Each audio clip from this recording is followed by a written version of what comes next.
Saya anak tiga, ketika saya udah usia 37 tahun, saya langsung steril. Kalau kan dokter, Bu, steril aja ya, anak tiga, anak tiga usia itu sudah 37 tahun, aku steril. Jadi saya nggak pakai KB gitu ya. Jadi ketika kita nggak pakai KB, insya Allah ibu ya, nanti ketika kita usia 50 tahun, baru kita menopause. Oh, itu tepat ya. Tapi kalau kita di bawah 50 tahun, kalau kita sudah menopause ya, maksudnya berhenti ya, ibu segera ya, ibu konsultasi dengan dokter agar apa? Agar kita tahu kita udah menopause atau belum, bu ya. Serviks ya. Kedua, bahan kimia. Bahan kimia tidak boleh kita merawat vagina kita dengan sabun-sabun yang ada wangi dan ada busanya. Dari muda kita harus memperhatikan seluruh organ-organ reproduksi ya. Jadi ya, kalau wanita yang tidak pernah merawat organ intim kita ya, nanti kita akan mengalami keputihan, mengalami gatal, mengalami berbau ya. Lalu ketika kita berusaha untuk memperbaiki, nggak boleh pakai sabun mandi. Sabun mandi dilarang untuk organ intim, tapi area pinggiran boleh ya. Nggak boleh sabun persipi, tidak boleh pakai sabun sirih, tidak boleh pakai sabun manja kami. Yang boleh adalah sabun Giova, Lactasit, Absolut, lalu Dekadin ya.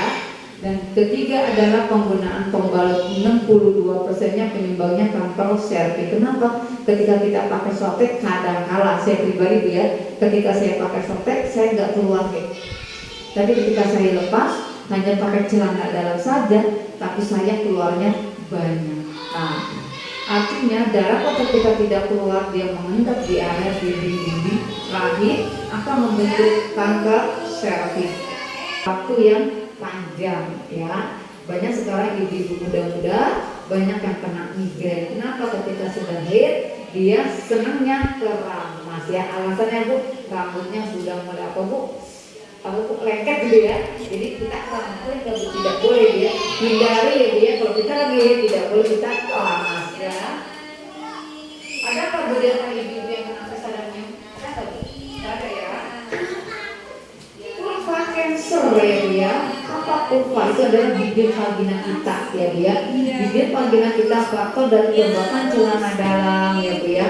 Bakteri menumpuk, bakteri berkembang, akan berefeknya adanya butir-butir papiloma, adanya bisul-bisul atau jerawat. Ini hati-hati bu ya. Jadi ketika kita menggunakan celana dalam basah dan lembab, ibu tidak boleh pakai celana dalam basah dan lembab ya. Ketika ibu pipis, kan ibu cebok ya, wajib dilap ya, tidak boleh tidak dilap ya, harus dilap ya pakai anduk ya.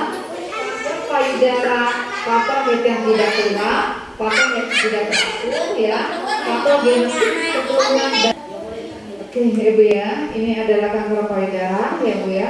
Sekarang sudah banyak kanker payudara bu ya, yaitu puput nopel kanker payudara ya.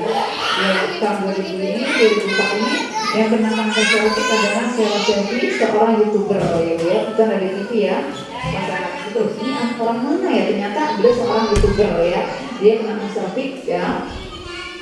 Yang agak rancang. Nah ini bu, tidak boleh kita tumbuhnya putih-putih ya bu ya, di area bibir vagina. Nanti dia akan membadai kayak seperti kembang full. Bisa 40 kilo ya. Cara mencegah kanker serviks pertama, pola hidup sehat ya bu ya. Start bebas, vaksin dari juga untuk anak-anak, vaksin lah ya bu ya. Lalu ibu wajib melakukan pasmir ya, setahun 2 kali ya. Lalu kelima adalah pastikan agar kita yang hindari pembalut ya. Usahakan zaman sekarang ibu banyak yang kena kanker faktor dari softtek ya. Kita kembali ke zaman dulu, kita gunakan kain anduk ya bu ya, atau duk ya. Lalu siang dan malam ketika menjelang tidur lepas sampai dari celana dalam ya. Tidak dengan telanjang bu ya, tapi ibu bisa menggunakan celana pendek yang longgar atau boleh pakai celana dalam tapi yang longgar ya. Kalau celana pendek yang celana dalam yang kita berhamil ya, boleh digunakan ketika kita malam hari ya. Di kalau siang yang tetap tidak apa-apa ya. Nah ini pasnya ya bu ya. Jadi dibersihkan ya, dibersihkan. sperma suami kita yang nempel dibersihkan, darah-darah kotor kita yang menempel dibersihkan. Andaikan kita haidnya tidak lancar ya Bu ya, akan menimbulkan sakit anak pinggang ya Bu ya, dan akan mengalami bergaya. Lalu lambat nanti di area tubuh kita atau wajah kita Bu ya, sering akan tumbuhnya papiloma. Itu kecil-kecil yang ada di wajah kita, hitam-hitam gitu dari yang tumbuh gitu ya, itu adalah papiloma. Faktor penyebabnya adalah ketika kita haid tidak lancar, haidnya tidak terlalu banyak atau tidak sama sekali menstruasi ya. Ini alatnya ya Bu ya. Nanti andaikan ya Bu ya ada kader mengajak ibu-ibu, ini ada pasnya gratis ibu data ya, atau ibu ikut aerobik gitu ya. Biasanya itu suka diadakan pasnya ya. Boleh ibu data ke beliau ya, insya Allah nanti gratis ya. Nanti apa hasilnya ibu akan ketahuan ya. Tindakan pasnya seperti ini ya.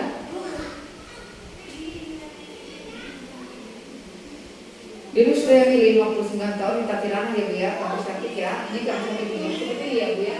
Lambatan perutnya besar ya. Lalu anak balita ya pun juga bisa kena kanker cervix.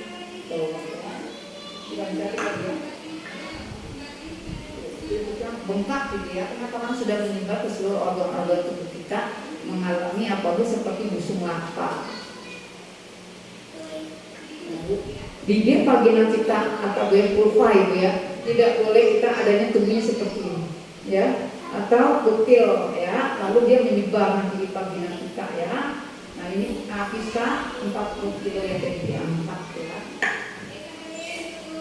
Oke ibu silakan Bu, ada yang nanya Bu, silakan Bu.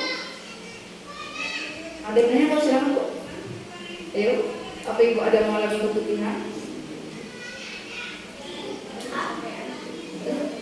Kalau kecapean normal itu, tapi tidak boleh putih, nggak boleh kental. Yang normal dia cair, cair ya. Nggak kelihatan bukan hanya basah aja anda kita. Contoh kita mengenai kok basah ya, oh saya mau menstruasi ya.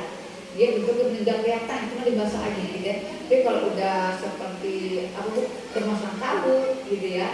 Apa itu tahu nggak Bu? Apa Bu? Kayak seperti terigu gitu ya, membuka itu hati-hati ya. Artinya rahim kita adanya bakteri.